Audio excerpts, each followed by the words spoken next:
اتمنى يا ولي يا ولي ابن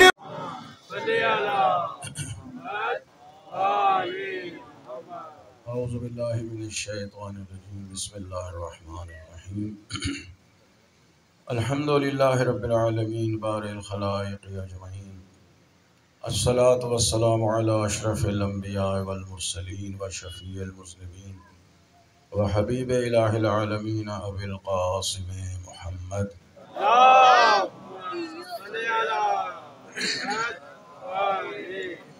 وأهل بيته الطيبين الطاهرين المعصومين المظلومين ولعنة الله على أعدائهم أجمعين أما بعد فقد قال الله الحكيم بسم الله الرحمن الرحيم سبح اسم ربك الأعلى الذي خلق فسوى والذي قدر فهدى والذي أخرج المرعى فجعله غثاء نحوه سنقرئك فلا تنسى إلا ما شاء الله إنه يعلم الجهر وما وَنُيَسِّرُكَ لِلْيُسْرَى صلوات بھیج دیں محمد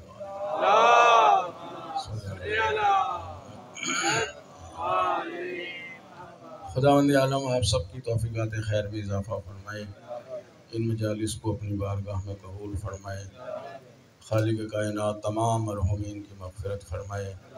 بہت سے مومنین بیمار ہیں، ایک مومن کے لیے کہا گیا ہے، ایک مومنہ کینسر کی مریض ہے، حاجی فیض صاحب کا بیٹا ہے، اسی طرح بہت سے مومنین ہیں، مومنات ہیں۔ خالق کائنات پوری دنیا میں مومنین و مومنات کو صحت کاملہ عاجلہ عطا فرمائے، تمام مومنین کی حفاظت فرمائے، علماء اعلام مراجع اعظام رہبر معظم کو طول عمر عنایت فرمائے، حوزہ علمیہ مدارس دینیہ کی تائید و نصرت فرمائے، ہمارے آقا کے ظہور میں تعجیل فرمائے اور ہم سب کو مولا کی دعاؤں میں شامل فرمائے۔ بلندتر صلوات بھیج دے۔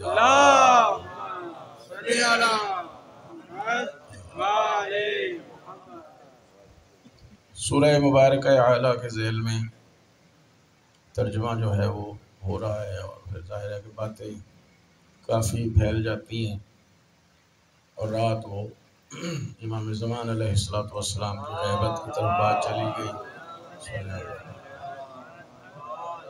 نہیں صلوات بھیجیں تو پھر سارے مل کے صلوات۔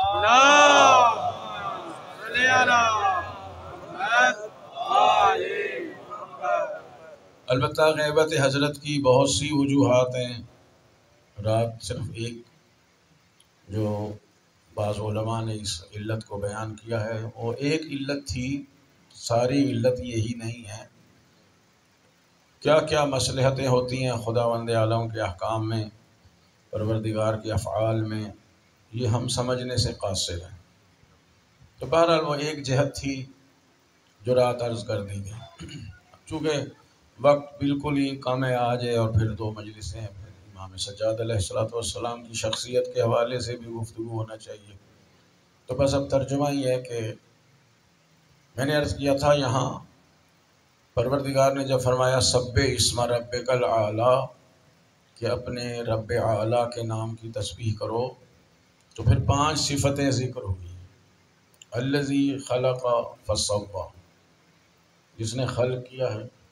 دوسری صفت تھی کہ خلق بھی ایسا کیا جیسے خلق کرنے کا حق تھا، جس چیز کو جیسے ہونا چاہیے تھا بالکل ویسے بنایا ہے، مستوی ہے، اس میں کسی قسم کی کوئی کمی کجی تخلیق خداوند عالم میں نظر نہیں آئے گی۔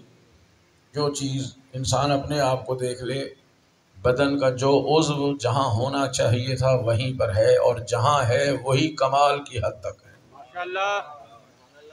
تیسری تھی کہ قدرہ، اس نے انسانوں کی تخلیق کا مقصد معین کیا، بلکہ ہر چیز کی تخلیق کا مقصد پورا کیا، فہدا، اور پھر اس چیز کو منزل کمال تک پہنچایا، اس کی رہنمائی کی، اس کی ہدایت کی۔ اس ہدایت میں بھی البتہ بہت سی باتیں رہ گئی ہیں کہ ہدایت تکوینی ہوتی ہے، ہدایت تشریعی ہوتی ہے۔ ہدایت تکوینی وہ ہے جو اس کی فطرت میں رکھ دی ہے اللہ تعالیٰ نے، ہدایت تشریعی فقط انسانوں کے لیے ہے، اور وہ انبیاء علیہم السلام اور رسول اور شریعتیں جو لے کے آئے اس کے مطابق ہدایت ہے جو انبیاء، اور پھر یہ سلسلہ امامت جاری و ساری ہے، اسی شریعت پر ائمہ طاہرین علیہم السلام لوگوں کی ہدایت کر رہے ہیں۔ اور پانچویں جو صفت ہے الذی اخرج المرعی، کہ اللہ تمہارا رب وہ ہے کہ جس نے، جو تحت اللفظ ترجمہ ہے وہ یہی ہے کہ جس نے چراگاہیں بنائی ہیں، ماشاءاللہ، سبزہ اگایا ہے، یعنی جانوروں کے کھانے کے لیے گھاس اگائی۔ اخرج المرعی، مرعی کہتے ہیں چرنے کی جگہ کو، یعنی چراگاہیں بنائی ہیں، اس میں سبزہ اگا ہوا ہے تاکہ یہ جانور جو ہیں وہ چارہ کھائیں۔ اور پھر غثاءً احوا، کہ پھر یہ چارہ خشک ہو کے سیاہی مائل ہو جاتا ہے۔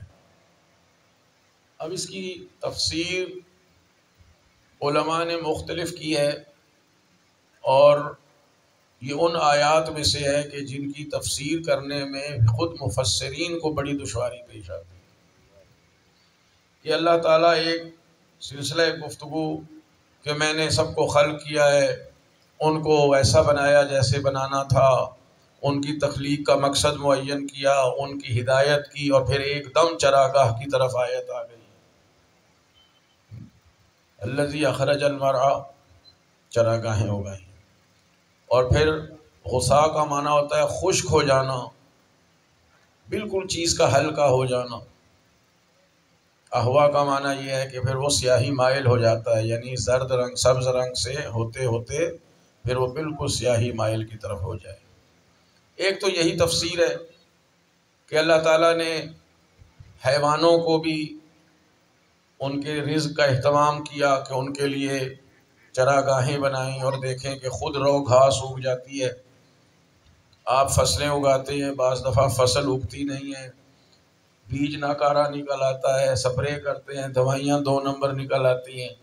سارا معاشرہ ہی 2 نمبر ہے تو دوائیاں کیوں نہ 2 نمبر ہوں؟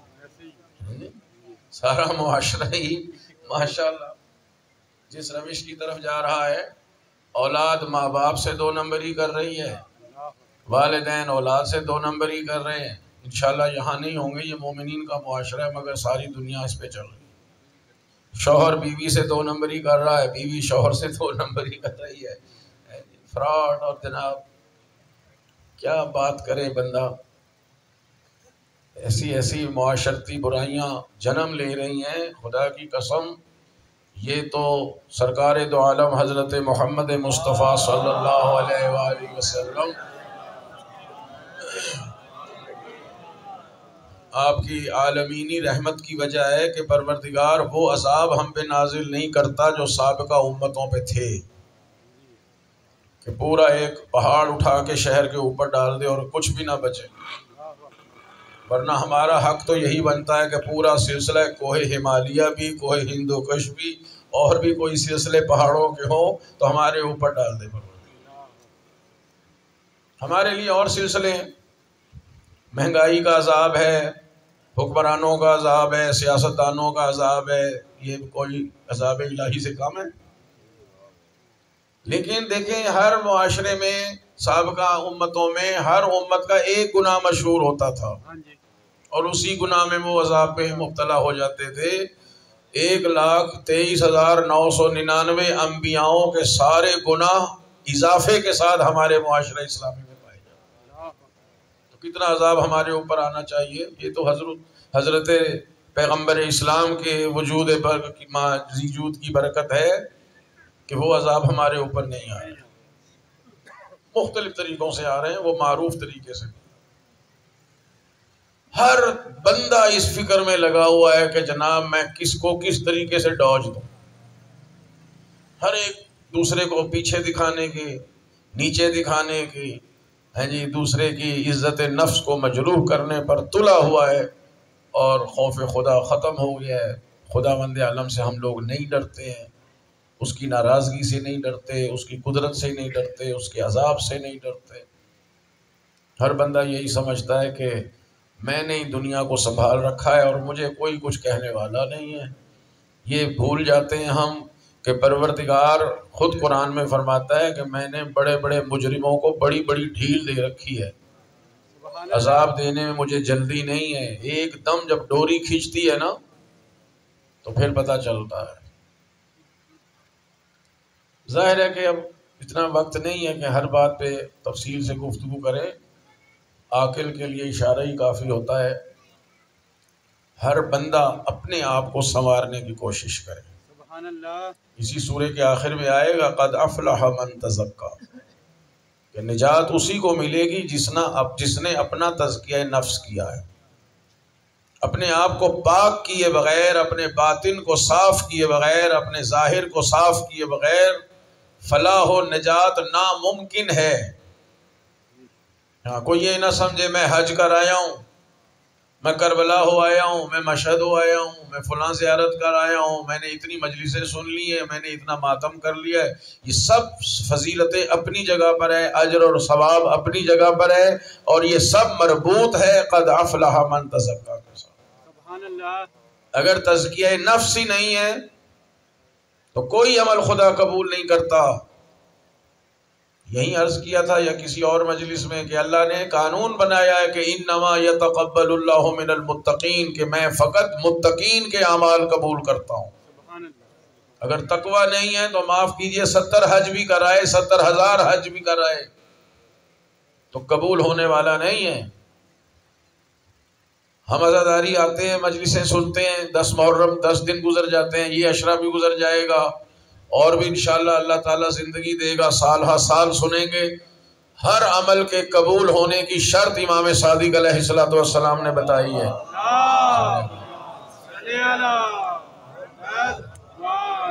کہ اگر یہ جانچنا چاہتے ہو کہ تمہارا کوئی نیک عمل ہے، چاہے نماز ہے، چاہے روزہ ہے، چاہے حج ہے، چاہے زکوٰۃ ہے، چاہے خمس ہے، چاہے عزاداری ہے، چاہے زیارتیں ہیں، سب کچھ یہ دیکھنا کہ آیا قبول ہوئی یا نہیں، امام نے ایک معیار عطا فرمایا ہے، کلی معیار۔ اپنا کردار دیکھو، اپنے کردار پہ نظر ڈالیں کہ 10 دن مجلسیں سننے سے پہلے میرا کردار کیا تھا، 10 دن کے بعد کیا ہے۔ آج کی نماز پڑھنے سے پہلے میرے اندر کتنی برائیاں تھیں، اور آج نماز پڑھنے کے بعد کتنی برائیاں کم ہو گئی ہیں۔ امام نے فرمایا اگر بہتری کی طرف جا رہے ہو تو تمہارا عمل قبول ہے، اور اگر جیسے آئے ویسے ہی اٹھ کے چلے گئے تو پھر یہ بس حاضری لگ جائے گی، اس کا اجر اور ثواب جو ہے وہ پھر اللہ جانے یہاں جانے۔ گھبرا تو نہیں رہے؟ صلوات بھیج دیں اگر نہیں گھبرا رہے۔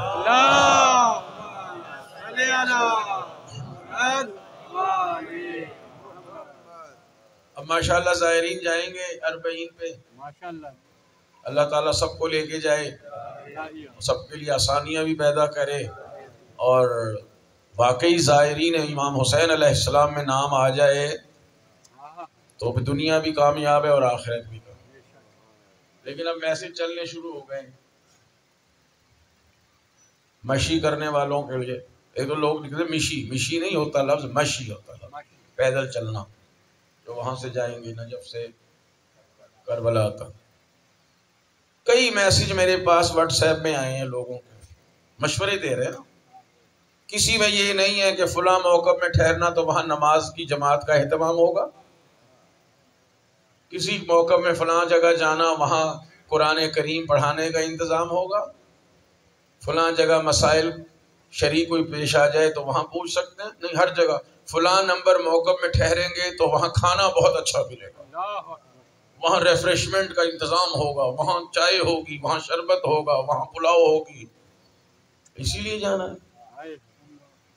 حاجی صاحبان بعض جگہ میں سوچتا ہوں آتے ہیں، فلاں کاروان کے ساتھ گئے، انہوں نے کھانا بہت اچھا کھلایا، کوئی یہ نہیں کہتا طواف بہت اچھا کرایا، عمرہ بہت اچھا کرایا، سعی اچھی کرائی، مینا عرفات میں بڑا ہمارے ساتھ دعاؤں کا سلسلہ بڑا اچھا رہا، نہیں، ساری فکر ہم و غم کھانے پر ہے۔ خدا سب کو لے جائے۔ میں ممبر پہ بیٹھا عرض کر رہا ہوں، خدا کی قسم میں بعض دفعہ سوچتا ہوں کہ امام کی زیارت کو آیا ہوں، اگر امام نے گریبان سے پکڑ کے پوچھا تو نے میرے دین کے لیے کیا کیا ہے تو کیا جواب؟ سارا ہم و غم یہی ہے، فلاں موقف نمبر جناب وہاں لکھے ہوئے ہیں، فلاں موقف فلاں کا ہے، فلاں موقف فلاں کا ہے، وہاں بسترے اچھے ہوں گے، وہاں کھانا اچھا ہوگا، وہاں شربت اچھا ہوگا، وہاں ریفریشمنٹ ہوگا، وہاں دبانے والے بیٹھے ہوں گے۔ بھائی یہ چیزیں تو پاکستان میں بھی بہت گھر میں کھانا نہیں ہے کیا؟ مقصد امام حسین علیہ السلام کی زیارت ہونی چاہیے، امام کی زیارت، گنبد کو نہیں دیکھنا، ضریح کو نہیں دیکھنا، وہ تو تصویروں میں دیکھ لیں آپ۔ حج کیا ہے، حج کیا ہے، اب بات کہیں سے کہیں چلی جائے۔ امام نے فرمایا حج ہے تمام الحج لقاء الامام، حج کا مقصد یہ ہے کہ اپنے زمانے کے امام سے ملاقات کرو سبحان اللہ، اور وہاں جا کے انہیں اپنی وفاداری کا یقین دلاؤ کہ مولا ہم آپ کے ساتھ با وفائیں، آج ظہور فرمائیں ہم آپ کے ساتھ جان دینے کو تیار ہیں۔ سبحان اللہ، بہت تو حج کے بارے میں جب امام یہ فرما رہے ہیں تو زیارت کے بارے میں کیا ہے کہ بس جاؤ زری دیکھ کے آ جاؤ۔ سونا بہت لگا ہوا ہے جناب، سونے کے دروازے امام رضا علیہ السلام کے، میں آج تک گن نہیں سکا سونے کے کتنے دروازے، ہم یہی دیکھنے جاتے ہیں۔ امام سے ملاقات، امام کی زیارت، نہ کہ گنبد اور بارگاہ اور دیواریں اور مینار دیکھ کے بندہ واپس آ جائے، یہ تو آپ تصویروں میں بھی دیکھ سکتے ہیں۔ لاکھوں روپیہ خرچ کر کے جو جائے، فلسفہ بتایا ائمہ نے، میں اپنی طرف سے نہیں کچھ عرض کر رہا ہوں، وہ پانچویں امام کا فرمان ہے کہ تمام الحج لقاء الامام۔ جس عالم نے فلسفہ حج پہ کتابیں لکھی ہیں یہ حدیث ضرور وہاں نقل کی ہے۔ ہمارے مدرسے نے بھی کتاب الحج چھاپی ہے، اس میں بھی یہ حدیث کہ حج کا مقصد، یہ حج تمام ہی اس وقت ہوتا ہے جب امام زمانہ سے ملاقات ہو جائے۔ اور فرمایا کہ اگر یہ تشریحات میں ہے کہ اگر ظاہر ہے کہ ہم یوں امام سے کہاں مل سکتے ہیں، فرماتے ہیں پھر حجر اسود کے سامنے کھڑے ہو کے بندہ اپنے عقائد بھی بتائے اور اپنی وفاداری کو وہاں ریکارڈ کرائے کہ اے حجر اسود گواہ رہنا کہ میں امام کی نصرت کے لیے تیار ہو کے آیا ہوں، سبحان اللہ، کیونکہ امام نے یہی خانہ کعبہ سے ظہور فرمانا ہے، تو میں تیار ہوں، ابھی ظہور فرمائے، میں ابھی چل کے جہاد کرنے کے لیے، جان قربان کرنے کے لیے تیار ہوں۔ زیارت کا مقصد بھی یہی ہے، ملاقات امام، زیارت کا مفہوم ہی ملاقات ہے۔ آپ امام رضا کے یا باقی ائمہ علیہ السلام کی زیارت پہ جا کے کیا کہتے ہیں کہ میں گواہی دیتا ہوں کہ آپ میری مقام کو دیکھ رہے ہیں، تشہدو مقامی۔ تشہدو مقامی کا کیا مطلب ہے کہ میں یہاں کھڑا ہوں، وہ تو مجھے بھی پتا ہے، آپ کو بھی پتا ہے کہ میں یہاں امام کے روضے کے سامنے کھڑا ہوں، زری کے سامنے۔ تشہد و مقامی کا اصل مسئلہ یہ ہے کہ مولا آپ میرے دل کی نیتوں کو جانتے ہیں کہ میں کس نیت سے یہاں آیا ہوں۔ سبحان اللہ، وَتَسْمَعُ کلامی، آپ میری گفتگو سن رہے ہیں، وَتَرُدُّ سلامی، اور میرے سلام کا جواب دے رہے ہیں، لیکن یہ میرے کان ہیں جو آپ کی آواز نہیں سن سکتے۔ جن کے کان وہاں امام کی آواز سن لیتے ہیں وہی کامیاب ہوتے ہیں زیادہ۔ ایسے بن کے جائیں کہ امام کی آواز بندہ سنے، امام کی زیارت کے سلام کے جواب جو آئیں وہ سنیں، یعنی دل کے کانوں سے سنیں۔ اور وہ کیا ہے؟ وہ یہی ہے کہ میں اپنے امام کی نصرت کے لیے تیار۔ یہاں زیارت میں نہیں کہتے ہم ہوتے کربلا میں، جی یہ کہتے ہیں نا، ساروں کو یاد ہوگا، لیتنا کننا معکم فنفوز فوزا عظیما، اے کاش ہم کربلا میں ہوتے مولا، ہم بھی کامیاب ہو جاتے ہیں۔ معاف کرنا میں اپنی بات کر رہا ہوں، میں تو بس لفظوں میں ہی پڑھتا ہوں چونکہ زیارت نامے میں لکھا ہوا ہے، ورنہ اگر 10-20 ہزار روپیہ بھی خمس بنتا ہو دینا پڑ جائے تو پھر مولا السلام علیکم، آپ کو پیسوں کی کیا ضرورت ہے جی، ہمیں زیادہ ضرورت ہے، مولا کو ضرورت نہیں ہے، ضرورت ہمیں ہی ہے، واقعی ہمیں ضرورت ہے، ہمارے بھائیوں کو ضرورت ہے، ہمارے رشتہ داروں کو ضرورت ہے، ہمارے ہمسایوں کو ضرورت ہے، ہماری قوم اور برادری کو ضرورت ہے۔ واجبات ادا کرتے ہوئے اب آگے ڈیش ہے، خالی جگہ خود ہی پور کر، یہاں آ کے پتہ چلتا ہے دو باتیں ہیں، ایک تو غیبت میں جو طولانی ہوتی جا رہی ہے اور ظہور میں تاخیر ہو رہی ہے، یہ ظہور خود بتائے گا کہ تاخیر کیوں ہوئی۔ اور ایک بندے کی عبارت تھی بہت مجھے پسند آئی، قیامت خود بتائے گی قیامت کیوں ضروری تھی۔ دونوں باتیں نقش ہو جائیں۔ ظہور خود بتائے گا جب امام علیہ السلام تشریف لائیں گے، اور میں اپنے آپ سے ہی کہہ رہا ہوں کہ میں خوش نہ ہو جاؤں، میں تو مر چکا ہوں گا، قبر میں ہوں گا۔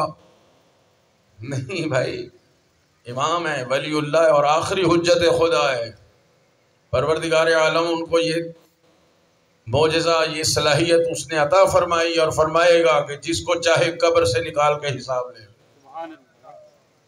ہم اوروں کے لیے منتظر ہیں کہ انہیں نکالیں قبر سے، اور اگر ہمیں ہی نکال لیا پھر ناراض تو نہیں ہو رہے؟ یہ ہر بندے کو تیار ہونا ہے۔ ساری عزاداری کا مقصد، ساری عبادتوں کا مقصد یہی ہے کہ ایک انسان، اس کا ظاہر بھی پاک ہو، اس کا باطن بھی پاک ہو۔ تو بہرحال بات کہیں اور نہ چلی جائے، اور ٹائم بھی تیزی سے گزر جاتا ہے۔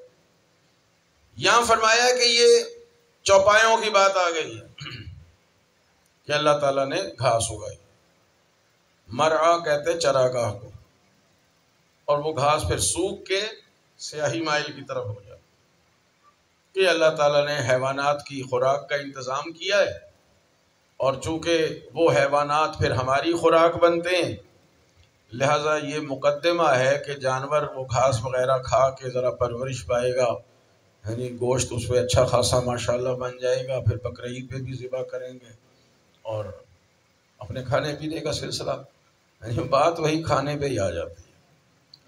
بعض مفسرین نے کہا ہے کہ یہ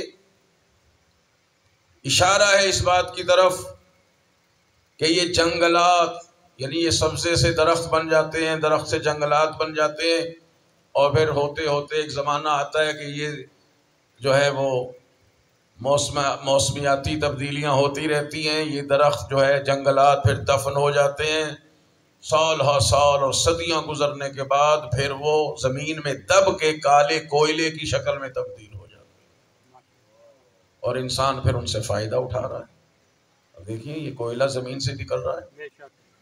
اور یہ مورخین اور یہ علماء کی تحقیق ہے کہ یہ صدیوں پہلے جو جنگلات تھے وہ زمین میں دفن ہو گئے، اور اس کے بعد وہ ٹیمپریچر کی وجہ سے، زمین کے پریشر کی وجہ سے ہوتے ہوتے پھر وہ، جیسے قرآن کہہ رہا ہے، یہ سیاہی میں تبدیل ہو جاتا ہے، سیاہی مائل یا سیاہی میں تبدیل ہو جاتے ہیں، کہ جناب اس سے مراد یہ کوئلہ ہے کہ اللہ تعالیٰ نے انسانوں کے استعمال کے لیے کوئلے کو بطور معدنیات زمین میں رکھا ہے، پھر اس سے گیسز بھی نکلتی ہیں، اسی سے پھر آگے وہ ڈیزل وغیرہ جو بننا شروع ہو جاتا ہے۔ یہ بھی ایک تفسیر کی۔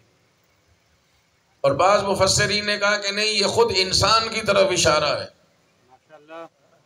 یہ انسان کی زندگی کی طرف اشارہ ہے کہ جب انسان پیدا ہوتا ہے تر و تازہ ہوتا ہے، جسے بہار میں سبزہ نکلتا ہے، سرسبز ہوتا ہے، منظر خوشنما ہو جاتا ہے، انسان بھی جب دنیا میں آتا ہے بچپن ہے، جوانی ہے، سرسبز ہے، شاداب ہے، ہر بات پہ خوش نظر آتا ہے، کوئی ٹینشن نہیں، کوئی پریشانی نہیں، اور ہوتے ہوتے پھر کمزوری کی طرف جاتا ہے، اور وہ کمزور ہوتے ہوتے اگر اس عمر کو پہنچ بھی جائے کہ معمولاً ایسے ہوتا ہے، تو آخر میں پھر وہ زمین کا حصہ بن جاتا ہے۔ تو اس کو بیان کر کے خداوند عالم نے اس بات کی طرف بھی متوجہ کیا ہے کہ انسان جس کو میں وہ مقام ہدایت تک لے آیا، اس کا آغاز یہ تھا، اور ہوتے ہوتے پھر وہ کمزوری کے مراحل میں جاتے جاتے ایسے ہی ہو جاتا ہے جیسے سوکھی گھاس زمین پر پڑی ہے، انسان زمین پہ گر جاتا ہے، مراد ہے وہ خاک میں، قبر میں دفن ہو جاتا ہے۔ اور بھی بہرحال اس میں بیانات ہیں۔ الذی اخرج المرعى، پھر غصہ ہوا ہے، پھر فرما رہا ہے کہ فَنُقْرِئُكَ فَلَا تَنْسَى، پھر ایک دم سلسلہ گفتگو رسالت کی طرف چلا گیا کہ ہم آپ سے قراءت کرائیں گے۔ سَنُقْرِئُكَ، یہ سین مفسرین بعض کہتے ہیں کہ یہ جو عام طور پہ استعمال ہوتا ہے مستقبل کے لیے، اور بعضوں نے اسے صرف تاکید کے لیے لیا، چونکہ یہ سورہ اعلیٰ ابتدائی سوروں میں سے ہے، میں نے عرض کیا تھا کہ شان نزول میں، ترتیب نزول میں 8واں سورہ ہے، اس میں چھوٹے چھوٹے سورے آ رہے تھے کہ اللہ تعالیٰ فرما رہا ہے کہ یہ تو میں چھوٹے چھوٹے سورے بھیج رہا ہوں نا، سنقرئک ان قریب قراءت کراؤں گا تم سے لمبے لمبے سورے، فلا تنسا، ایسے لمبے سورے کے لوگوں کو حفظ کرنے میں 20 24 سال لگ جائیں گے، آپ ایک ہی دفعہ جو سنیں گے خدا سے تو کبھی بھولنے نہیں پائیں گے۔ سبحان اللہ، سلوات بھیج دیں محمد والے۔ اللہ صلی اللہ نعرہ تکبیر، اللہ اکبر، نعرہ رسالت، نعرہ حیدری، برائے خشنودگی مصطفیٰ و مرتضیٰ بآواز بلند صلوات۔ اللہ صلی اللہ سنقرئک، ہم قراءت کرائیں گے آپ سے، پڑھوائیں گے، لمبے لمبے سورے آ رہے ہیں، فلا تنسا، بھولنے نہیں پائیں گے۔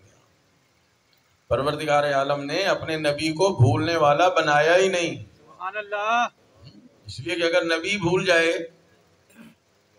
لوگ چونکہ ہوتے ہیں نا جی کہ بھئی جیسے ہم ہیں ایسے یہ، وہ ظاہری شکل و صورت کو دیکھ رہے ہوتے ہیں کہ یہ کھانا بھی کھاتے ہیں، یہ بازار بھی جاتے ہیں، ان کا ناک نقشہ بھی ہمارے ہی جیسا ہے، تو بس یہ ساری کوالٹیز ان کی ہمارے ہی جیسی ہوں گی، اور روایتیں بھی بنا لیں اور کتابوں میں لکھ بھی دیا کہ حضور بھول بھی جاتے تھے، اللہ اکبر، نسیان ہو جاتا تھا۔ اللہ کہہ رہا ہے فلا تنسا،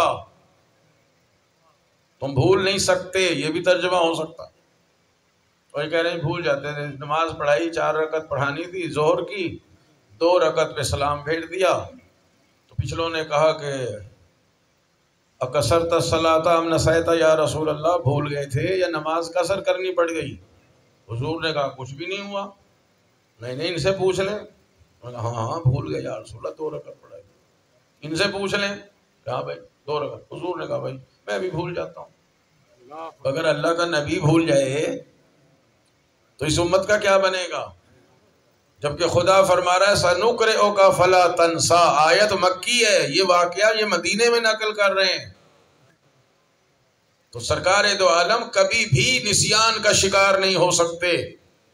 آگے اللہ کہہ رہا ہے الا ماشاء اللہ، الا ماشاء اللہ کا تو ترجمہ یہی ہے کہ مگر وہ جو چیز خدا چاہے۔ یہاں سے لوگوں نے اندازہ لگایا کہ جی خدا اگر چاہے تو رسول اللہ کو بہت کچھ بھول سکتے ہیں، حالانکہ یہ مطلب نہیں۔ مطلب جو ہمارے مفسرین نے ائمہ علیہم الصلوۃ والسلام سے لیا ہے وہ ہے نسخ آیات و نسخ احکام کا مسئلہ۔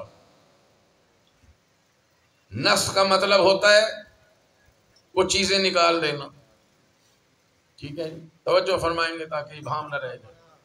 دیکھیے 2 چیزیں ہیں، آیت منسوخ ہو جائے یا آیت منسوخ نہ ہو، آیت رہ جائے مگر اس کا جو حکم بیان ہوا ہے وہ منسوخ ہو جائے۔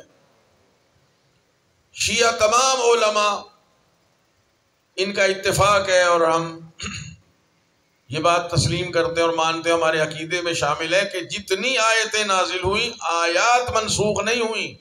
سبحان اللہ، لوگ ہمارے اوپر اعتراض کرتے ہیں جی یہ تحریف قرآن کے قائل ہیں، اللہ یعذ باللہ۔ بھائی لوگ قائل ہیں کہ کچھ آیتیں آئی تھیں پھر منسوخ ہو گئیں، یعنی آیتیں ہی اٹھا لی گئیں، اب وہ قرآن میں نہیں ہیں، حالانکہ یہ مسئلہ غلط ہے۔ شیعہ تمام علماء اور مفسرین کا اجماع ہے کہ نسخ آیات ممکن ہے۔ دیکھیے ایک چیز ہوتی ہے ممکن ہونا اور ایک ہوتا ہے کہ آیا ایسا ہوا بھی ہے کہ نہیں۔ اللہ تعالیٰ کہہ رہا ہے کہ میں چاہوں تو آیتیں اٹھا سکتا ہوں جی، ما ننسخ من آیت او ننسها نأت بخیر منہا او مثلہا، اگر ہم کچھ آیتیں اٹھا لیں یا لوگوں کے ذہن سے محو کر دیں، وہ اس کو پڑھیں ہی نہ، ان کی نظروں کے سامنے ہی نہ آئیں، تو ہم ان آیات کے بدلے میں اس سے بہتر لائیں گے یا اسی جیسی لے آئیں گے۔ یہ امکان کی طرف دلیل ہے کہ خداوند عالم کی قدرت ہے، اس کا کلام ہے۔ یہاں کیا ہوتا ہے دنیا میں، بہت کچھ ایک دوسرے کو کہہ جاتے ہیں اسمبلی میں، جناب پتہ نہیں غیر پارلیمانی الفاظ استعمال کرتے ہیں، پھر کہتے ہیں اس کو ریکارڈ کا حصہ نہ بنایا جائے. یعنی سب کچھ کہنے کے بعد کہتے ہیں بھائی میں اپنے الفاظ واپس لیتا ہوں. ہو سکتا ہے؟ کیوں جی؟ بھائی جو لفظ منہ سے نکل گیا وہ واپس لیا جا سکتا ہے. یہ بندے کی قدرت میں نہیں ہے مگر خدا کی قدرت میں ہے کہ جو آیتیں بھیجی ہیں واپس لے لے. سبحان اللہ. اور کہے کہ یہ میرا کلام مجھے واپس کر دو، اسے ریکارڈ کا حصہ نہ بنانا. خدا کی قدرت میں ہے مگر اس نے ایسا کیا نہیں، بلکہ بتایا ہے کہ میں قادر ہوں اس چیز پر کہ کچھ آیتیں یا سورے نازل کر کے واپس بھی لے سکتا ہوں، لیکن نہیں لیے، موجود ہیں. الا ماشاء اللہ کا مطلب یہ ہے کہ جو آیتیں ہم نے بھیجی ان میں جو احکام آئے ان میں سے کچھ احکام کو ہم منسوخ کر سکتے ہیں کہ گویا یہ تمہارے لیے آئے ہی نہیں، تمہارے ذہن سے ہٹا دیے کہ اب ان احکام پہ عمل نہیں کرنا، بلکہ جو اور احکام ہم نے اس سے بہتر یا اسی جیسے بھیجے ہیں اس پہ عمل کرنا ہے. سبحان اللہ. سبحان اللہ. بات واضح ہو رہی بھائی؟ ماشاءاللہ. ہاں تو رسول اللہ نہیں بھولتے معاذ اللہ. ہمارے نبی کی شان یہی ہے کہ اللہ تعالیٰ نے ان کے لیے نسیان و ہزیان کو حرام قرار دے دیا ہے. بے شک بے شک. اگر نبی بھول جائے تو پھر امت اگر بھول جائے تو اس کا کیا قصور؟ 2 مہینے کے بعد ہی لوگ بھول گئے کہ جناب وہ غدیر میں کیا ہوا تھا، کچھ ہوا تو تھا پر یاد نہیں ہے. اتنی جلدی بھول گئے. وہ ہم کیا کریں؟ رسول بھول سکتے تو ہم کیوں نہیں بھول سکتے؟ صلوات بھیج دیں محمد واقع.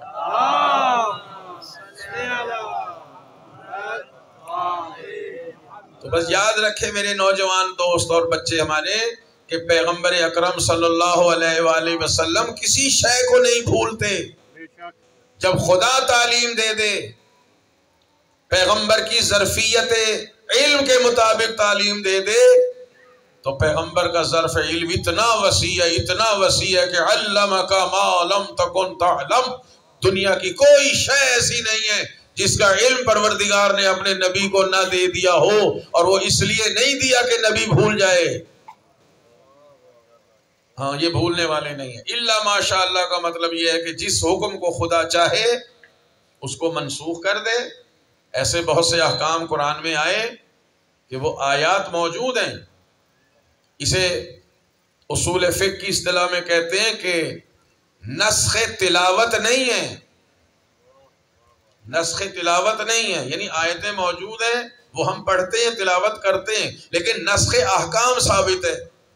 کچھ احکام تھے خداوند عالم نے نازل فرمائے، ایک عرصے تک عمل ہوتا رہا، پھر پروردگار نے منسوخ کر دیا کہ اب ان آیتوں پر کے احکام پر عمل نہیں کرنا، اب ہم اس کے بدلے میں کچھ اور احکام نازل. انہ یعلم الجہر وما یخفی. خدا فرماتا ہے کچھ چھپا لو میں اسے بھی جانتا ہوں، جو بیان کر دو میں اسے بھی جانتا ہوں. ہمارے لیے یہی آیت کافی ہے. انہ یعلم الجہر وما یخفی. جو دکھا کے کر رہے ہیں خدا اس کو بھی جانتا ہے، جو چھپا چھپا کے کر رہے ہیں خدا اس کو بھی جانتا ہے، جو اعلانیہ گفتگو ہو رہی ہے اللہ اس کو بھی سن رہا ہے، جو دل کے اندر خیالات آ رہے ہیں اللہ تعالیٰ اس کو بھی جانتا ہے. وَنُيَسِّرُكَ لِلْيُسْرَىٰ. حبیب ہم آپ کے لیے آسانیاں ہی آسانیاں پیدا کر دیں. توجہ چاہو، ہم آپ کے لیے آسانیاں ہی آسانیاں پیدا کرنے والے ہیں. وہ سورہ میں فرمایا فَإِنَّ مَعَ الْعُسْرِ يُسْرًا. إِنَّ مَعَ الْعُسْرِ يُسْرًا. مشکل کے بعد آسانی ہے، مشکل کے بعد آسانی. اور یہاں فرما رہا ہے، مکے میں فرما رہا ہے وَنُيَسِّرُكَ لِلْيُسْرَىٰ. ہم آپ کے لیے آسانیاں پیدا کر رہے ہیں، بہت آسانیاں اس دین کو پہنچانے کے لیے، اس امت کو سدھارنے کے لیے. کتنی آسانی خدا نے پیدا کی کہ سارا مکہ مخالف ہے، اور آسانی پیدا کرنے کے لیے رسول کے لیے ایک چچا کو حمایت کرنے والا بنا دیا ہے. اور اس چچا کے وجود مقدس کی وجہ سے اتنی آسانی میرے نبی کے لیے پیدا ہو گئی کہ اب مکے میں کسی فرد کی، کسی قوم کی، کسی قبیلے کی مجال نہیں ہے محمد مصطفیٰ کو انگلی بھی لگا سکے. یہ آسانیاں کس کی وجہ سے ہیں؟ جسے آج دنیا کہہ رہی ہے جی کلمہ نہیں پڑھا، نہیں، ابو طالب نے کلمہ نہیں پڑھا، کلمہ نہیں پڑھا، رسول کا نکاح تو پڑھ دیا، واہ واہ واہ، سبحان اللہ، اور کلمہ کس کا نہیں پڑھا؟ جن کا نکاح پڑھ دیا، اور نکاح ان کا پڑھ دیا جن کا کلمہ نہیں پڑھا۔ ہائے ہائے، ہمارے ہاں تو نکاح کے طریقے اور ہیں، سب کو ہی پتہ، صیغے پڑھے جاتے ہیں۔ تو بھائیوں کے ہاں تو نکاح یہی ہوتا ہے، پہلے آ کے نکاح ہاں کہتا ہے بیٹا کہو لا الہ الا اللہ محمد الرسول، ہے نا جی؟ تو پھر اس کے مطابق تو سرکار ابو طالب نے بھی یہی کہا ہو۔ کسے کہہ رہے ہیں؟ صلی اللہ علیہ محمد۔ اللہ صلی علی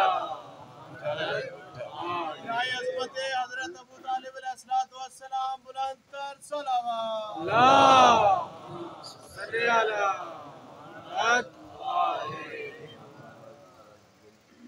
کس نے مکے میں حفاظت کر کے رسول اللہ کے لیے آسانیاں پیدا کی ہیں؟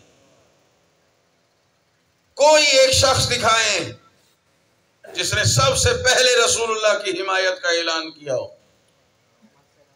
ابن ابی الحدید معتزلی کہتا ہے کہ اگر ابو طالب اور ان کے بیٹے علی نہ ہوتے تو سرزمین مکہ پر اسلام کا پودا لگ ہی نہیں سکتا تھا۔ یہ زمینہ اگر فراہم کیا ہے تو جناب ابو طالب نے ذوالشیرہ میں کوئی نبی کی بات سننے کو تیار نہیں تھا۔ سیرت ابن ہشام میں ہے 2 دن کھانا کھاتے رہے، اور جیسے ہی گفتگو کے لیے سرکار اٹھتے ابو لہب کہتا ہے میرے بھتیجے کی بات نہ سننا، یہ جادوگر ہے، ایک بندے کا کھانا تھا 40 بندوں کے پیٹ بھر دیے، اس کی بات سنو گے تو نکاح ٹوٹ جائے گا، اللہ اکبر، تمہاری بیویاں جدا ہو جائیں گی۔ میں عرض کیا کرتا ہوں کہ عرب ہر نقصان برداشت کر لے،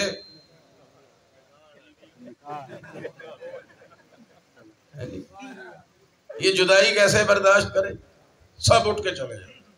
حضور نے کہا کل پھر آ جانا، تو تیسرے دن پھر آ گئے، پھر کھانا کھایا، پھر سرکار دو عالم کچھ کہنے کے لیے اٹھنے لگے تو ادھر سے ابو لہب اٹھنے لگا، مگر وہ شخصیت جو 2 دن سے برداشت کر رہی تھی، آج اس نے ابو لہب کا ہاتھ پکڑ کے بٹھایا اور کہا ما لکا و محمد، اپنے آپ کو بھی دیکھ، میرے محمد کو بھی دیکھ، اور لوگوں سے کہا کھانا کھائے جا رہے ہو، یہ روش چل رہی ہے، کھانا کھائے جا رہے اور میرے بھتیجے کی بات نہیں سنتے، آج تم میں سے کوئی شخص اپنی جگہ نہیں چھوڑے گا جب تک میرا محمد تم سے اپنی گفتگو مکمل نہ کر لے۔ اور پھر سرکار دو عالم کی طرف کہا قم یا سیدی و مولائی بلغ امر ربک، اے میرے سید و سردار و مولا اٹھئے، اپنے رب کا پیغام پہنچائیے، آج یہ سب سن کے جائیں گے۔ سبحان اللہ، سبحان اللہ، واجب، سیدنا سیدنا تو آج سب کر رہے ہیں نا، تو سب سے پہلے نبی کو سید حضرت ابو طالب نے کہا یا سیدی، اے میرے سید و سردار، و مولائی، اے میرے مولا۔ زمین پر سب سے پہلے محمد مصطفیٰ کو مولا ان کے چچا ابو طالب نے کہا، اور اللہ کسی کا احسان نہیں رکھتا، خدا نے فرمایا ہوگا ابو طالب تو نے 40 کافروں کے سامنے میرے محمد کو مولا کہا ہے، میں 1.25 لاکھ حاجیوں کے سامنے تیرے بیٹے کے مولا ہونے کا اعلان کراؤں گا۔ تکبیر، دونوں ہاتھ بلند کر کے نعرہ رسالت، نعرہ حیدری، برائے عظمت حضرت ابو طالب علیہ السلام بلند تر صلوات۔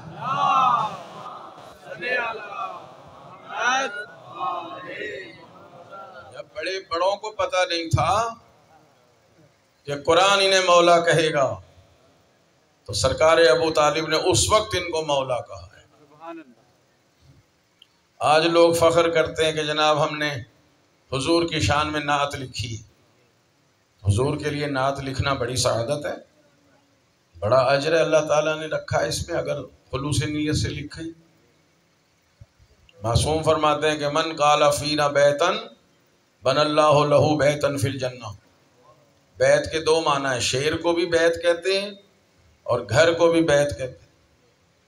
مولا فرماتے ہیں جو ہماری شان میں ایک شعر کہے اللہ اس کے لیے جنت میں گھر بنا دیتا ہے. ایک شعر کہے تو اللہ جنت میں گھر بنا دیتا ہے. تو جو پیغمبر کے لیے لکھے گا شعر اس کے لیے بھی تو گھر بنیں گے نا. آج ماشاءاللہ بڑے نعت کہنے والے نعت گو شاعر موجود ہیں. اللہ تعالیٰ ان کی توفیقات خیر میں اضافہ فرمائے. لیکن یہ تو بتائیے کہ زمین پر سب سے پہلا نعت گو شاعر محمد مصطفیٰ کی شان میں نعت کہنے والے کون تھے؟ پورا دیوان ابی طالب ہے. پورا دیوان ابی طالب کسی شیعہ نے جمع نہیں کیا، بھائیوں نے جمع کیا. بازار میں مل جاتا اردو ترجمے کے ساتھ. پیسے خرچ نہ کریں تو نیٹ سے ڈاؤن لوڈ کر لیں، ماشاءاللہ انٹرنیٹ پہ بھی موجود ہے. اور دیکھیں کیا کیا شان محمد مصطفیٰ سرکار ابو طالب نے بیان فرمائی ہے. اور امت کہہ رہی ہے کہ کلمہ نہیں پڑھا. وہ تو ہم بھی کہہ رہے ہیں کلمہ نہیں پڑھا. تو مولوی فیدہ صاحب سے پوچھیں کلمہ پڑھ کے مسلمان ہوئے ہیں؟ صلوات دے دیں محمد والے محمد.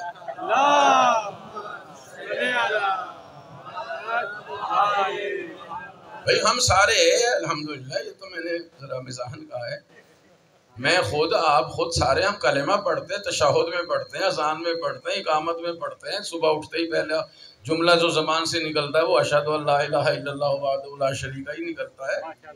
لیکن یہ تبرکاً پڑھتے ہیں. اذان اور اقامت اور نماز میں تعبداً پڑھتے ہیں کہ خدا نے حکم دیا کہ یہ پڑھو اور کہو. لیکن کسی نے آج تک مسلمان ہونے کے لیے پڑھا ہے؟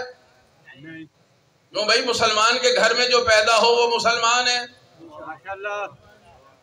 میں شاید رضا آباد میں کہا تھا کہ 24 سال ہو گئے مجھے فیصل آباد میں، آج تک کسی نے نہیں کہا جی مولانا بچہ ہمارا بالغ ہو رہا ہے آگے اسے ذرا کلمہ پڑھوا کے مسلمان بنا. اور ایسا بھی ہوتا ہے بعض، ماشاءاللہ نیت ہی اللہ جانتا ہے، وہ مجلس میں کھڑے ہو کہتے ہیں جی ہم شیعہ ہونے کا اعلان کرتے ہیں، آ جاؤ بھائی آ جاؤ کلمہ پڑھو. کلمہ کیسا مسلمان ہے بھائی؟ اس کو شیعہ کی وضو سکھاؤ، اسے شیعہ کی اذان سکھاؤ، اسے شیعہ کی نماز سکھاؤ، اسے کلمہ پڑھوا رہے ہو. مسلمان ہے پہلے سے. تو کلمہ پڑھوایا جاتا ہے کافر کو مسلمان بنانے کے لیے.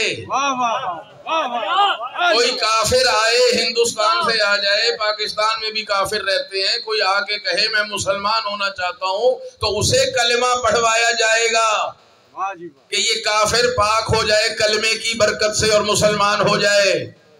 کتنے لوگ رسول پاک کے پاس آتے تھے، یا رسول اللہ ہم کافر تھے، گھر سے چلے تھے آپ کو قتل کرنے کے لیے.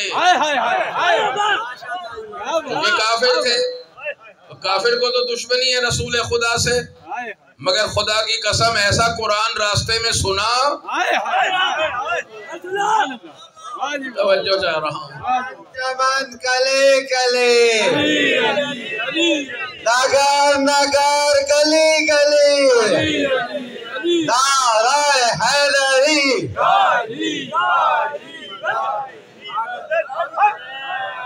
دنیا نے دار ارقم کو اسی لیے یاد رکھا ہے نا کہ جی کافر وہاں آتے تھے کلمہ پڑھ کے مسلمان ہو جاتے تھے. ٹھیک ہے، کافر آئے کلمہ پڑھ کے مسلمان ہو، جو شروع سے نسل ابراہیم ہو، ذریت ابراہیم ہے، اولاد اسماعیل ہے. اور سرکار ابو طالب نے جب اپنا خطبہ نکاح پڑھا ہے تو اس کے یہ الفاظ ہیں الحمدللہ رب العالمین. یہ جملہ اللہ کو اتنا پسند آیا کہ سورہ حمد کی پہلی آیت بنا کر قرآن کی سب سے پہلی سورت بنا کے رکھی اور ایسا واجب کر دیا کہ جب تک حمد نہیں پڑھو گے کوئی نماز قبول نہیں کروں گا.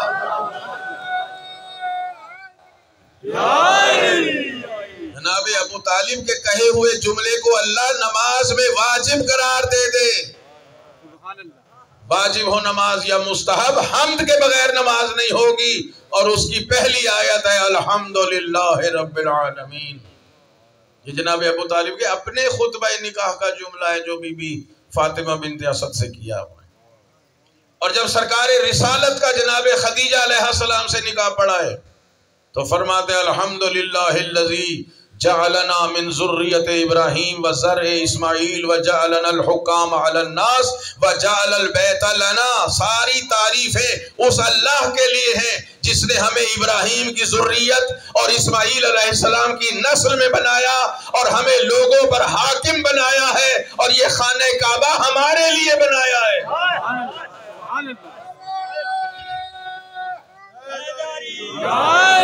کسی اور کے لیے کعبہ بناتا تو شاید اس کا بچہ کعبے میں پیدا ہو جاتا، مگر بنایا ہی ابو طالب کے لیے تھا تو بیٹا بھی انہی کا کعبے میں پیدا ہوا.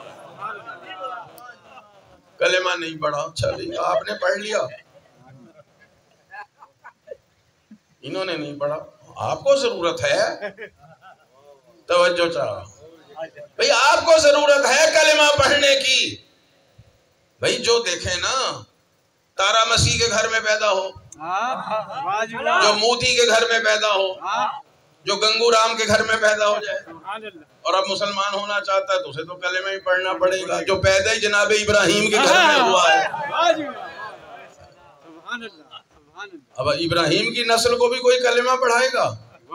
یہ خاندان لوگوں سے کلمہ پڑھوانے آیا ہے، اس لیے کہ اللہ نے ان کو وہ ذریت بنایا ہے جناب ابراہیم کی، جس کی امتن مسلمتن لک کے لیے ابراہیم دعا کر کے گئے. سب سے پہلے نعت کو شاعر کون ہے؟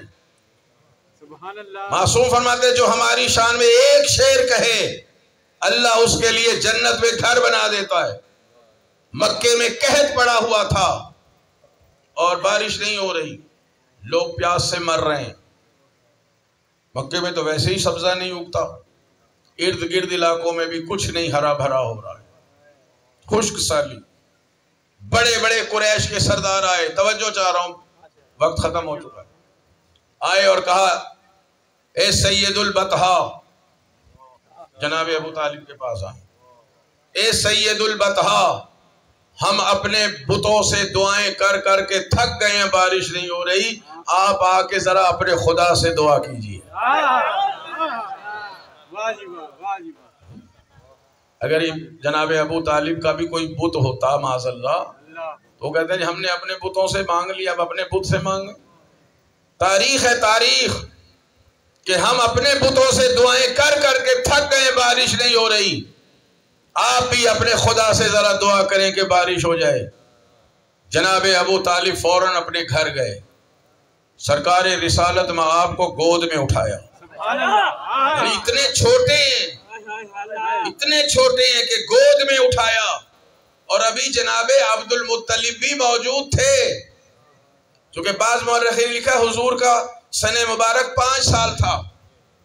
ظاہر اتنے بچے کو گود میں اٹھا لیا جاتا ہے.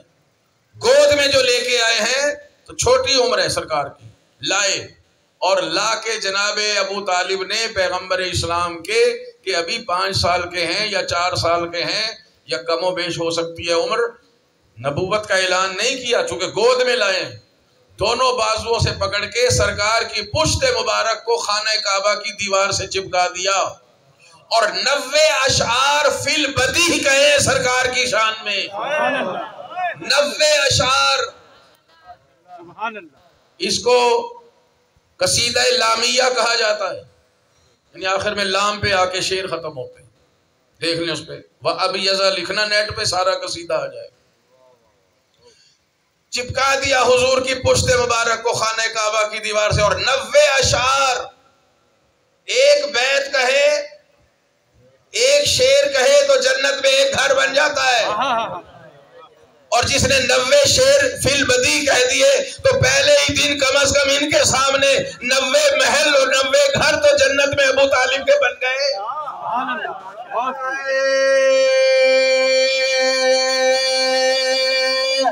حیدری حیدری حیدری نعرہ حیدری.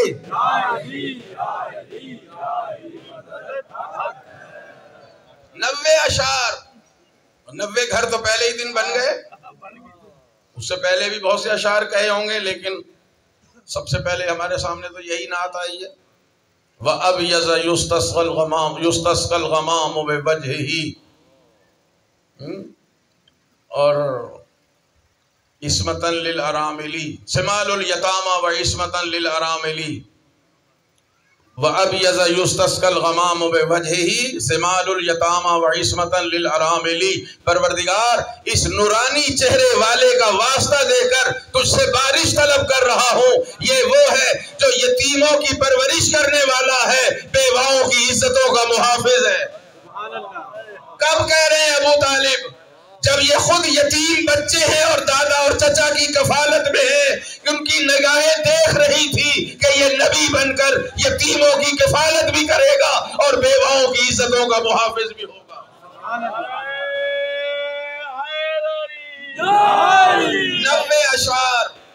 90 اشعار آج تک کوئی آپ کو نعت کو شاعر نہیں ملے گا، اور وہ بھی فی البدی، اسی وقت کوئی لکھ کے نہیں لائے قصیدہ ڈائری میں، وہیں آگے 90 اشعار آپ نے سرکار رسالت کی شان میں پڑھے ہیں۔ خدا کی قسم جوانوں سے کہہ رہا ہوں، ترجمہ جا کے پڑھیے، ہر شعر گواہی دے رہا ہے کہ ابو طالب محمد مصطفیٰ کو نبی اور رسول مان کے شعر کہہ رہے ہیں۔ سبحان اللہ۔ کہ جی کلمہ نہیں پڑھا، کلمہ نہیں پڑھا، آپ نے پڑھ لیا، آپ کی ضرورت تھی کہ کلمہ پڑھیں۔ ابو طالب کی ضرورت یہ ہے کہ ابو طالب کلمہ پڑھوائیں، سبحان اللہ۔ وہ ایسا ماحول فراہم کریں کہ پیغمبر کو موقع مل جائے، اطمینان کے ساتھ موقع مل جائے کہ دنیا سے کلمہ پڑھوائیں۔ کتنے اشعار ہیں، کتنے اشعار۔ مکے کے لوگ آئے، اپنے بھتیجے سے کہیں چاہتے کیا ہیں؟ کیا چاہتے ہیں؟ دیکھیں یہ ابو طالب کی حفاظت ہے کہ کسی کافر کو براہ راست ملنے کی اجازت نہیں دیتے۔ توجہ چاہ رہا ہوں، مجھے پتا ہے ٹائم زیادہ ہو گیا ہے۔ کسی کو ملنے کی اجازت نہیں دیتے ابو طالب کہ پہلے میرے سے بات کریں۔ سرداران قریش آئے ہیں، آپ کا بھتیجا چاہتا کیا ہے؟ دولت مند گھرانے میں شادی کرنا چاہتے ہیں تو ہم رشتہ دینے کو تیار، رشتہ دینے کو ہر وقت تیار، بات نہیں مانیں گے، رشتہ دے دیں گے۔ صلوات بھیج دیں محمد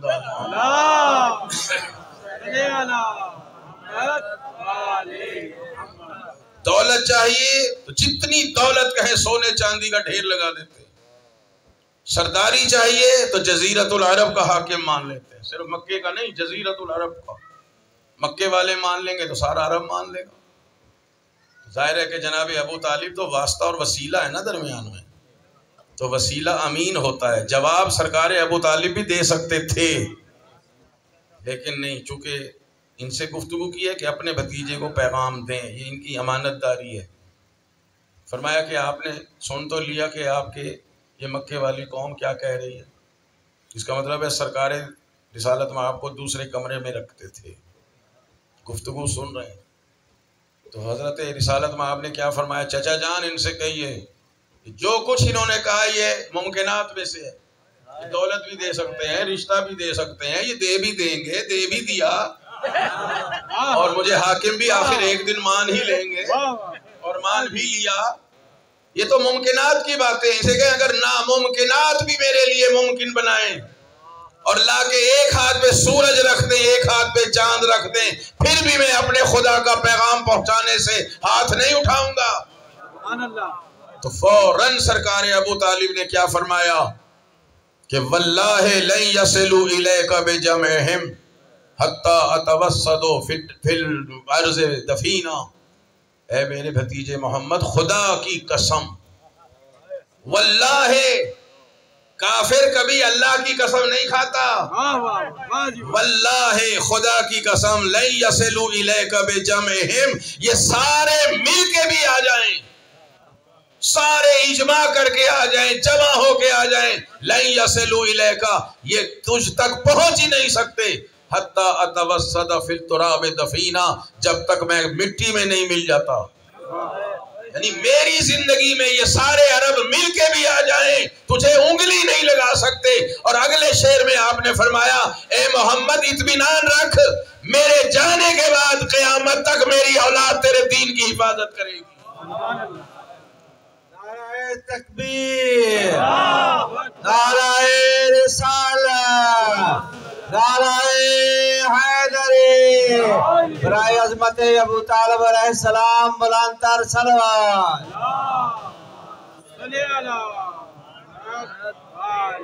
کتنے اشعار ہیں، کتنے اشعار. اس زمانے میں شاعری پہ ناز ہوتا تھا، شاعری ان کی فصاحت و بلاغت تھی. جناب ابو طالب نے اپنے اشعار کے ذریعے سے ہر ایک شعر دلالت کرتا ہے کہ جناب ابو طالب کا مکمل ایمان تھا سرکار رسالت میں، آپ کی رسالت پر اور اللہ کی توحید پر. اور عربوں سے خطاب کرتے ایک مقام پر، اعلموا ان وجدنا محمدا نبیا کموسیٰ خط فی اول الکتب. اے مکے والو یاد رکھو. دیکھیے قرآن نے بعد میں آ کے کہا کہ ہم نے مکے والوں کی طرف ویسا ہی رسول بھیجا جیسے فرعون کی طرف موسیٰ کو رسول بنا کے بھیجا تھا. ابو طالب نے شروع میں کہہ دیا اعلموا ان وجدنا محمدا نبیا، یاد رکھو ہم نے محمد کو ویسا ہی نبی پایا ہے جیسے موسیٰ کو نبی پایا تھا، اور یہ پہلی آسمانی کتابوں میں لکھا ہوا ہے. ایک ایک شعر ایمان ابو طالب پر دلیل ہے کہ اے میرے بھتیجے پریشان نہ ہونا، جب تک میں ہوں مٹی میں دفن نہیں ہو جاتا کوئی تجھ تک پہنچ نہیں سکتا، اور میرے بعد میری اولاد تیرے دین کی حفاظت کرے. اور اولاد ابو طالب نے جیسی حفاظت کی، خدا کی قسم یہ دین جو بچا ہوا ہے یہ جناب ابو طالب کے اسی شعر میں کیا ہوا وعدے کو پورا کیا ہے اولاد ابی طالب نے. کربلا میں جتنے شہید ہوئے بنی ہاشم تو کسی اور کی اولاد نہیں ہے، وہ رسول کے کسی اور چچا کی اولاد ہے. یا اولاد جعفر طیار شہید ہوئی ہے، وہ بھی ابو طالب کی اولاد ہے. اولاد جناب عقیل شہید ہوئی ہے، وہ بھی سرکار ابو طالب کی اولاد ہے. اولاد علی ابن ابی طالب شہید ہے اور وہ بھی ابو طالب کی اولاد. کیا کیا ابو طالب کی اولاد سے گوہر شہید ہوئے ہیں، جس کو دیکھیں خدا کی قسم وہی وجہ تخلیق کائنات نظر آتا ہے. میری اولاد تمہارے دین کی حفاظت کرے. اولاد ابو طالب نے اپنی جان قربان کر کے دین کو بچایا ہے. کتنے خوبصورت تھے جناب علی اکبر کہ جناب لیلا فرماتی ہیں سجاد اس وقت میرے جگر پہ چھریاں چل جاتی ہیں جب میرے بیٹے اکبر کا قاتل میرے سامنے آ کے تالیاں بجا بجا کے باتیں کرتا ہے. ایک دو مجلسیں رہ گئی ہیں، زندگی کا پتہ نہیں ہے، خدا جانے زندگی اگلے سال تک برقرار رہے کہ نہ رہے. کتنا حسین ہے شہزادہ علی اکبر جسے ہم شکل پیمبر کہا جاتا ہے. امام حسین علیہ السلام کے حالات میں ملتا ہے کہ رات کو اٹھ اٹھ کے علی اکبر کو پیار کیا کرتے تھے. وہ علی اکبر اجازت مانگتے ہیں کہ بابا مجھے بھی شہادت کی اجازت دیجیے. روایات ظاہر ہے کہ مختلف ہوتی ہیں، مگر ایک مقتل میں جو ہے وہ یہ جملہ ہے، مولا فرماتے ہیں اکبر تو ہوتا بوڑھا باپ، تیرا ہوتا جوان بیٹا، وہ تجھ سے موت کی اجازت طلب کرتا تو پھر میں دیکھتا کس دل سے اجازت دیتا. لیکن ظاہر ہے شہید تو سب نے ہونا. فرمایا بیٹا اگر پھوپھی اجازت دے دے، کیونکہ زینب نے آپ کو پالا، اگر زینب اجازت دے دے تو میری طرف سے اجازت ہے. علی اکبر آئے اور آ کے اپنا سر رکھ دیا شہزادی زینب کے آغوش میں. اب ظاہر ہے جوان بیٹا ہے، پالا ہے، کتنا پیار ہے جناب علی اکبر سے. سیدہ بالوں میں جیسے مائیں ہوتی ہیں انگلیاں پھیر رہی ہیں، بیٹے سے پیار کر رہی ہیں. جناب علی اکبر فرماتے ہیں پھوپھی اماں یہ بتائیے آپ افضل ہیں یا دادی زہرا افضل؟ نفسیاتی گفتگو ہو رہی ہے. آپ نے فرمایا بیٹا یہ کیا بات کی ہے تو نے، میں کنیز ہوں وہ شہزادی ہیں. بس اکبر اٹھ کے کھڑے ہو گئے. پھوپھی اماں پھر کنیز کے بیٹے کو شہزادی کے بیٹے پہ قربان کر دیں. بی بی سمجھ گئی تھی اجازت لینے آئے ہیں. شہزادی نے فرمایا جاؤ اکبر ہم نے اجازت دی. بس اجازت مل گئی، مگر راوی کہتا ہے کسی شہید کو خیمے سے باہر آنے میں اتنی دیر نہیں لگی کتنی دیر شہزادہ علی اکبر کو لگی ہے. جب اکبر چلنا چاہتے ہیں کوئی بی بی ابا پکڑ لیتی ہے. اکبر پردیس میں ہمیں کس کے سہارے چھوڑ کے جا رہے ہیں؟ کوئی بی بی راستہ روک لیتی ہے. اکبر ہمیں مدینے کون لے کے جائے گا؟ کوئی بی بی کہہ رہی اکبر واہ غربتا واہ حسرتا. امام آئے میرے بیٹے کو جانے دیں. امام نے منہ چوم کے اپنے بیٹے کو گھوڑے پر سوار کرایا. جاؤ علی اکبر مقتل کی طرف جاؤ. شہزادہ چلا مگر محسوس کیا کوئی پیچھے پیچھے آ رہا. مڑ کے دیکھا پدر گرامی آ رہے ہیں. گھوڑے سے اترے. بابا میں جا نہ سکوں گا. آپ نے تو رخصت کر دیا تھا پھر پیچھے کیوں آ رہے ہیں؟ امام نے فرمایا بیٹا جب مینا میں حاجی قربانی لے کے جاتا ہے نا تو قربانی آگے ہوتی ہے حاجی پیچھے ہوتا ہے. یہ کربلا میرا مینا ہے. میں یہاں تجھے قربان کرنے جا رہا ہوں. تو آگے چلے گا میں پیچھے آؤں گا. علی اکبر نے ہاتھ جوڑ لیے. بابا جان اگر آپ اس طرح آئیں گے تو میں جا نہ سکوں گا. آپ اپنے مقام پہ تشریف رکھیے. امام کی محبت ہے. فرمایا پھر اکبر ایسا کر جب تک قتل گاہ میں پہنچ نہ جانا مجھے مڑ مڑ کے اپنا چہرہ دکھاتے رہنا. جزاکم ربکم. چلے گئے اکبر. بھرپور حملہ کیا. بڑی بہادری سے لڑے. علی کا پوتا ہے امام حسین کا بیٹا ہے. بہت بہادری سے لڑے. بھرپور حملہ کیا. بہت سے یزیدیوں کو فنار کیا اور واپس آئے. کہا بابا آپ نے میری جنگ دیکھی؟ فرمایا ہاں بیٹا بہت اچھا لڑ رہے تھے. عرض کرتے اگر تھوڑا سا پانی مل جاتا. یہ پیاس میرا جگر کاٹ رہی ہے. اگر تھوڑا سا پانی ملتا تو میں ان یزیدیوں سے پوچھ لیتا کہ فرزند رسول سے بیعت کا سوال کیسے کیا تھا. امام نے فرمایا بیٹا پانی تو نہیں ہے. پیاس تو برداشت کرنی پڑے گی. ہاں اگر بہت پیاس ہے ایسا کرو میری زبان پہ اپنی زبان رکھ دو. بس روایت کہتی ہے اکبر نے جیسے ہی بابا کی زبان سے اپنی زبان کو مس کیا 2 قدم پیچھے ہٹ گئے. بابا آپ تو مجھ سے بھی زیادہ پیاسے ہیں. امام نے فرمایا ہاں بیٹا بس جاؤ حملہ کرو.